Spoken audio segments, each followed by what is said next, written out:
এনসিপির নেতাকর্মীরা পদযাত্রায় যাওয়ার পরে হবিগঞ্জে যেরকম আক্রমণ করা হয়েছে, একটা তরুণ ছেলে কলেজ শিক্ষার্থী আলিফের চোখ নষ্ট করে ফেলা হয়েছে আহত করে।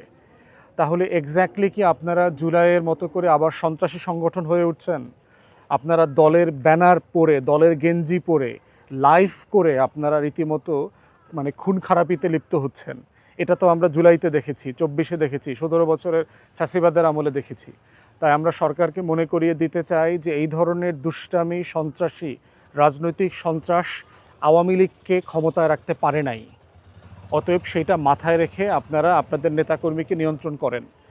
না হলে যেটা হবে, জনগণের ক্ষোভ জমতে জমতে, এই অন্যায়গুলো আপনাদের এই আমলের খতিয়ান জমতে জমতে একটা দৈত্যের পাহাড় হবে। সেই পাহাড়টা একসময় ফ্যাসিবাদ নামে মানুষ ডাকবে এবং সেই পাহাড়টাকে সরানোর জন্য আবার লড়াই করবে। সেই পর্যন্ত যেন আপনাদের যেতে না হয়, আমাদের কাউকে যেতে না হয়।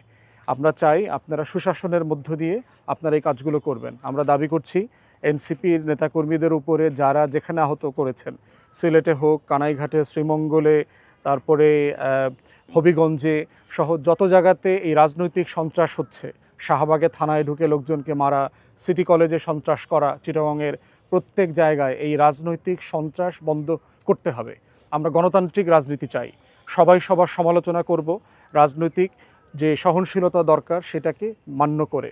তো আজকে জুলাই শহীদদের এই কবরস্থানে এসে আমরা জাতিকে আবার স্মরণ করিয়ে দিতে চাই যে অনেক বড় ত্যাগের মধ্য দিয়ে এই দেশ আমরা পেয়েছি। এই দেশটাকে, এই ত্যাগের যে মহিমাটা, এটার যে দায়িত্বশীলতা, এইটা সংস্কার বিচারের মধ্য দিয়ে, জুলাই জাতীয় সনদ মান্য করবার মধ্য দিয়ে, আমাদের যে গণভোটের গণরায় আছে এইটাকে মান্য করবার মধ্য দিয়ে এটা বাস্তবায়ন করতে হবে, যেন আর কোনো জাতির সন্তানকে এই ধরনের বুলেটের মুখোমুখি হতে না হয়। জুলাই গণ অভ্যুত্থানের যারা শহীদ তাদেরকে স্মরণ করার জন্য পার্টিকুলারলি আজকের এই যে গণকবরে আমরা এসেছি, এটা মনে করিয়ে দেওয়ার জন্য যে জুলাই গণ অভ্যুত্থানটা কোনো হাসি খেলার বিষয় ছিল না। আসলে এখানে আমার নিজের মনে আছে, আমি 24-এর আগস্ট মাসে নিজে এখানে এসেছিলাম এবং খুবই একদম কাদামাটি ফ্রেশ, মানুষজন এখানে বলেছে যে সিম্পলি ট্রাকে করে এনে লাশগুলো শুধু কোদাল দিয়ে কুপিয়ে কুপিয়ে মাটি উঠায় শুধু লাশগুলো ধামাচাপা দিয়ে গেছে, কোনো রকম চাপা দিয়ে গেছে আর কি। তো এইটা আমাদের একটা স্বাধীন রাষ্ট্রে এটা কত বড় দুঃখজনক একটা ঘটনা যে নিজের দেশের মানুষ, 71-এর যুদ্ধে তো আমরা বিদেশিদের কথা বলি, পাকিস্তানিদের কথা বলি, এটা আমাদের দেশের মানুষ, আমাদের দেশের আইনশৃঙ্খলা বাহিনী যে এত ব্রুটাল হইতে পারে, আমাদের বাহিনীগুলো যে নিজ দেশের নাগরিকদেরকে যারা নিরস্ত্র ছিল, প্রতিবাদ করেছে একটা অন্যায্য কাজের ব্যাপারে, সেখানে তাদেরকে পাখির মতো গুলি করে হত্যা করেছে, যাদের ডিএনএ স্যাম্পলিং পর্যন্ত রাখে নাই। সারা দুনিয়াতে আপনারা জানবেন যে আননোন ডেড যাদেরকে কবরস্থ করা হয় তাদের ডিএনএ স্যাম্পলিং, ফটোগ্রাফিক এভিডেন্স সব কিছু রাখা হয়। আমাদের এইখানে এই যে লাশগুলো মর্গে ছিল, তাদেরকে সিম্পলি মর্গে জায়গা হয় নাই বলে ট্রাকে করে করে এনে এসব জায়গায় ফেলেছে, নদীতে ফেলেছে, আঞ্জুমান মফিদুল ইসলামকে দিয়ে দিয়েছে।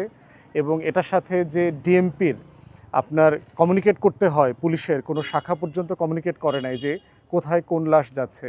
জুরাইনে গণকবরের কথা আমরা জেনেছি, আমাদের আইসিটির চিফ প্রসিকিউটর উনি বলেছেন আরও 5-6টা গণকবরের সন্ধান ওনারা পেয়েছে।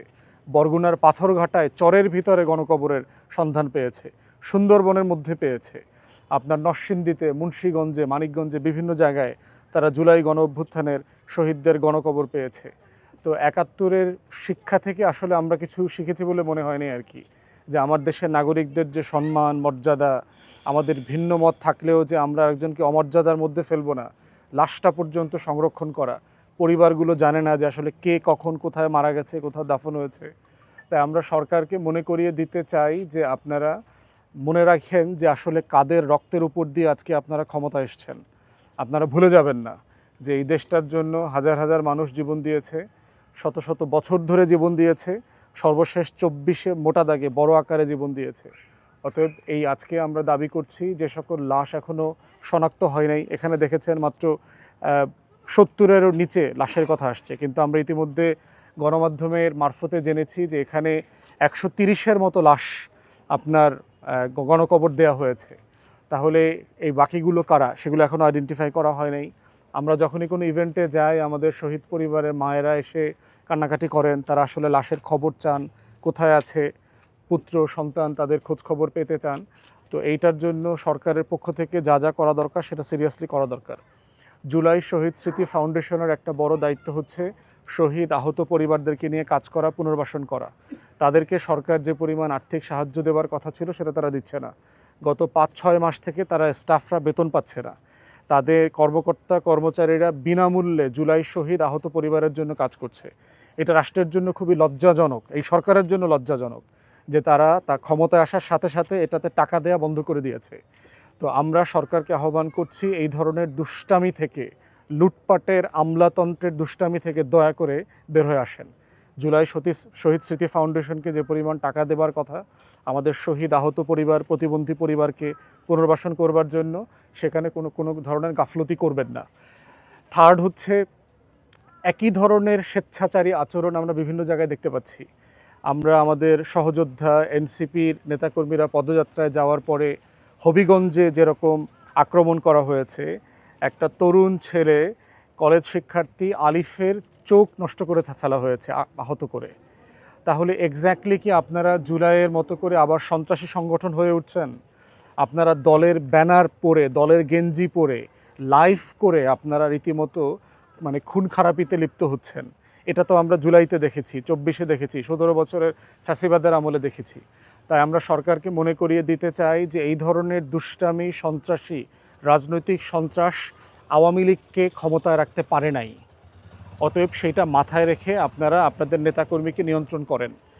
না হলে যেটা হবে, জনগণের ক্ষোভ জমতে জমতে, এই অন্যায়গুলো আপনাদের এই আমলের খতিয়ান জমতে জমতে একটা দৈত্যের পাহাড় হবে। সেই পাহাড়টা একসময় ফ্যাসিবাদ নামে মানুষ ডাকবে এবং সেই পাহাড়টাকে সরানোর জন্য আবার লড়াই করবে।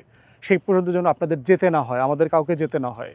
আমরা চাই আপনারা সুশাসনের মধ্য দিয়ে আপনারা এই কাজগুলো করবেন। আমরা দাবি করছি এনসিপির নেতাকর্মীদের উপরে যারা যেখানে আহত করেছেন, সিলেটে হোক, কানাইঘাটে, শ্রীমঙ্গলে, তারপরে হবিগঞ্জে সহ যত জায়গাতে এই রাজনৈতিক সন্ত্রাস হচ্ছে, শাহবাগে থানায় ঢুকে লোকজনকে মারা, সিটি কলেজে সন্ত্রাস করা, চিটাগংয়ের প্রত্যেক জায়গায় এই রাজনৈতিক সন্ত্রাস বন্ধ করতে হবে। আমরা গণতান্ত্রিক রাজনীতি চাই, সবাই সবার সমালোচনা করব, রাজনৈতিক যে সহনশীলতা দরকার সেটাকে মান্য করে। তো আজকে জুলাই শহীদদের এই কবরস্থানে এসে আমরা জাতিকে আবার স্মরণ করিয়ে দিতে চাই যে অনেক বড় ত্যাগের মধ্য দিয়ে এই দেশ আমরা পেয়েছি।